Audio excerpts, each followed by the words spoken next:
ಪ್ರಯೋಜನವಿದೆಯೇ? ಹೌದು, ಖಂಡಿತ. ಈ ಧ್ಯಾನ, ಯೋಗ ಆ ನಮ್ಮ ಮಾನಸಿಕ ಸ್ಥಿರತೆಗೆ, ಎಮೋಷನಲ್ ವೆಲ್ ಬೀಯಿಂಗ್ಗೆ, ನಮ್ಮ ಭಾವನೆಗಳನ್ನು ಸರಿಯಾದ ರೀತಿಯಲ್ಲಿ ವ್ಯಕ್ತಪಡಿಸೋದಕ್ಕೂ ಇವು ದಾರಿ ಮಾಡಿಕೊಡ್ತವೆ. ಲೇಖಕರು ಇಲ್ಲಿ ಏನ್ ಹೇಳಿದ್ದಾರೆ ತಿಳ್ಕೊಳ್ಳೋಣ ಬನ್ನಿ.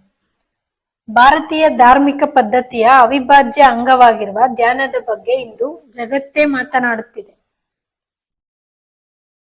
ಮೊದಲೆಲ್ಲ ಕೇವಲ ಸಂಧ್ಯಾ ವಂದನೆ ಮಾಡುವವರು, ಸನ್ಯಾಸಿಗಳು, ಯೋಗ ಮಾಡುವವರಷ್ಟೇ ಧ್ಯಾನ ಮಾಡುತ್ತಿದ್ದರು. ಈಗ ಧ್ಯಾನದ ಬಗ್ಗೆ ಪ್ರಚಾರ ಹೆಚ್ಚಿದಂತೆ ಧ್ಯಾನ ಮಾಡುವವರು ಕೂಡ ಹೆಚ್ಚುತ್ತಿದ್ದಾರೆ. ಧ್ಯಾನ ಹೇಳಿಕೊಡುವುದು ದೊಡ್ಡ ಬಿಸ್ನೆಸ್ ಆಗಿ, ಕೆಲವೆಡೆ ದಂಧೆಯಾಗಿಯೂ ಮಾರ್ಪಟ್ಟಿದೆ.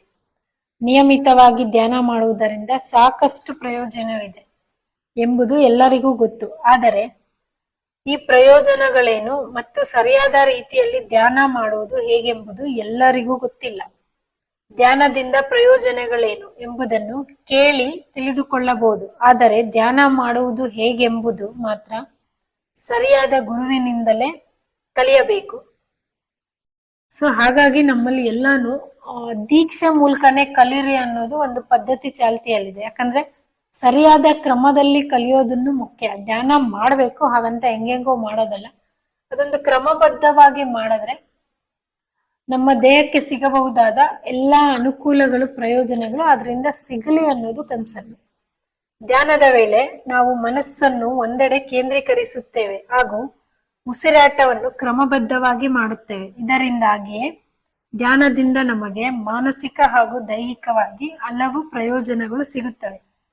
ನಿಯಮಿತವಾಗಿ ಧ್ಯಾನ ಮಾಡುವುದರಿಂದ ಹೃದಯದ ಆರೋಗ್ಯ ಹೆಚ್ಚುತ್ತದೆ, ನರವ್ಯವಸ್ಥೆ ಚುರುಕಾಗುತ್ತದೆ, ಮೆದುಳು ಕ್ರಿಯಾಶೀಲವಾಗುತ್ತದೆ, ನಿದ್ದೆ ಚೆನ್ನಾಗಿ ಬರುತ್ತದೆ, ಒಂದು ವಿಷಯದ ಬಗ್ಗೆ ಗಮನ ಕೇಂದ್ರೀಕರಿಸಲು ಮತ್ತು ಅಗತ್ಯವಿರುವ ಸಂಗತಿಯ ಮೇಲೆ ಚೆನ್ನಾಗಿ ಫೋಕಸ್ ಮಾಡಲು ಸಾಧ್ಯವಾಗುತ್ತದೆ.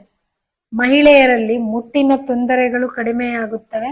ಇವೆಲ್ಲ ವೈಜ್ಞಾನಿಕವಾಗಿ ನಡೆದ ಅಧ್ಯಯನಗಳಲ್ಲಿ ಸಾಬೀತಾದ ಸಂಗತಿಗಳು. ಖಿನ್ನತೆ ದೂರ ಮಾಡಿಕೊಳ್ಳಲು, ಅಲರ್ಜಿ, ಅಸ್ತಮಾ ಮುಂತಾದ ರೋಗಗಳನ್ನು ದೂರವಿಡಲು ಕೂಡ ಧ್ಯಾನ ಸಹಕಾರಿ. ನಿದ್ರಾಹೀನತೆಯಿಂದ ಹೊರಬರಲು, ಮೈಗ್ರೇನ್ ಗುಣಪಡಿಸಿಕೊಳ್ಳಲು, ಡಯಾಬಿಟಿಸ್ ಹಾಗೂ ರಕ್ತದೊತ್ತಡವನ್ನು ನಿಯಂತ್ರಣದಲ್ಲಿಡಲು ಕೂಡ ಧ್ಯಾನ ಸಹಾಯಕ. ಇವೆಲ್ಲಕ್ಕೂ ಒಂದೇ ಒಂದು ಷರತ್ತೆಂದರೆ ಧ್ಯಾನವನ್ನು ನಿಯಮಿತವಾಗಿ ಮಾಡಬೇಕು. ಮನಸ್ಸು ಬಂದಾಗ ಮಾಡುವುದು, ಆಮೇಲೆ ಬಿಡುವುದರಿಂದ ಪ್ರಯೋಜನ ಸಿಗದು. ಸೊ ಯಾವ ವಿದ್ಯೆ ಆದ್ರೂ ಅಷ್ಟೇ ಅದನ್ನ ದೀಕ್ಷೆ ಗುರುಗಳಿಂದ ಸರಿಯಾದ ಕ್ರಮದಲ್ಲಿ ಕಲಿತು ನಿಯಮಿತವಾಗಿ ಮಾಡಿದ್ರೆ ಅದರಿಂದ ಖಂಡಿತ ಬೆನಿಫಿಟ್ ಸಿಗುತ್ತೆ. ಸೊ ನೀವು ಧ್ಯಾನ ಟ್ರೈ ಮಾಡಿ ಅದರ ಪ್ರಯೋಜನಗಳನ್ನು ಪಡೆದುಕೊಳ್ಳಿ. ಧನ್ಯವಾದಗಳು.